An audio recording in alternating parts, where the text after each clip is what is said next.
Hi, welcome to this video where we're going to look at the highest common factor and lowest common multiple and finding those using the product of primes. If you've not already watched our videos on prime and composite numbers and using factor trees to represent a number as a product of primes, please look at those first.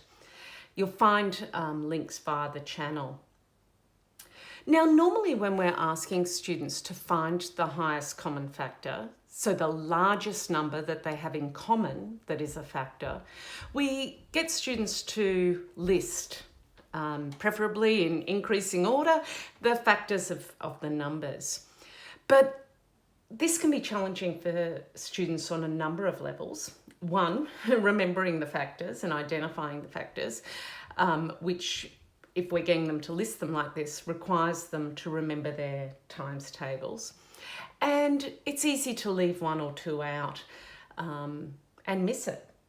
And as numbers become larger, they become much harder to find. So here we can see that the largest common factor is 12. But how can we use products of primes to help students find the highest common factor? Well, if we write 24 as a product of primes. And again, if you are not sure of how we go about doing this, please do go and look at the video. What we can do once we've got each of the numbers written as a product of prime is circle what's in common. Highest common factor, so we're circling the common. And what we'll see here is that by doing so, we come up with the highest common factor written as a product of primes.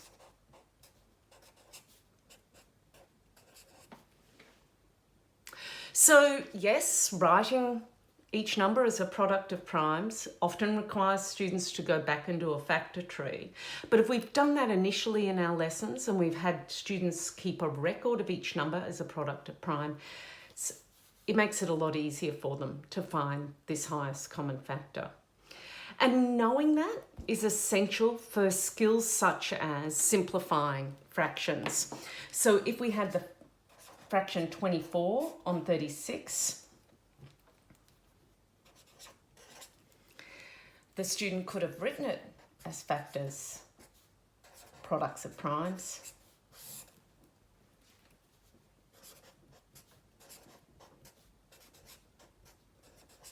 And cancelled out what was common.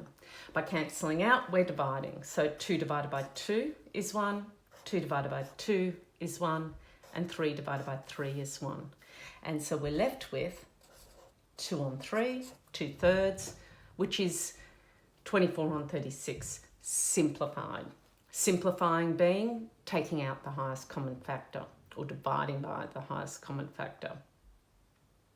So multiple uses for highest common factors and being able to find the highest common factor if you don't have a good recall of times tables. And let's face it, that's our preference is for students to have good recall of that. But if they don't, then using products of prime helps. Products of prime, though, can be very useful for students who are really excelling in maths because it can really show them those underpinning ideas of how numbers are built up or produced by using primes. Primes are the building blocks, the multiplicative building blocks of our numbers. Let's have a look at lowest common multiple. Now, lowest common multiple is the smallest number that they both have in common that they can divide into, or that's a multiple.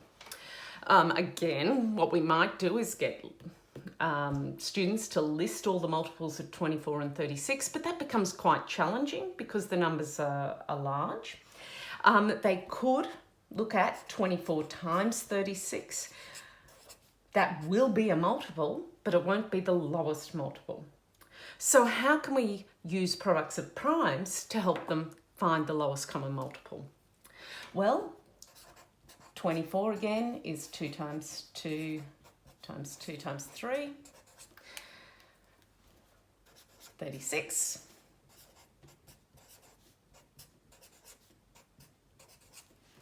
Now, the problem with doing this multiplication here is that by doing that, we will have the common factor, the highest common factor, included twice. Because what this is 24 times by 36. And you can see that we've included the common factor, highest common factor, twice there. If we remove it, what we're left with is the lowest common multiple. In other words, find the highest common factor, but only include it once when we're finding the lowest common multiple. So the lowest common multiple is the highest common factor times by what's left. So we're going to have 4 times 6 times 3, which is 24 times 3, which is 72.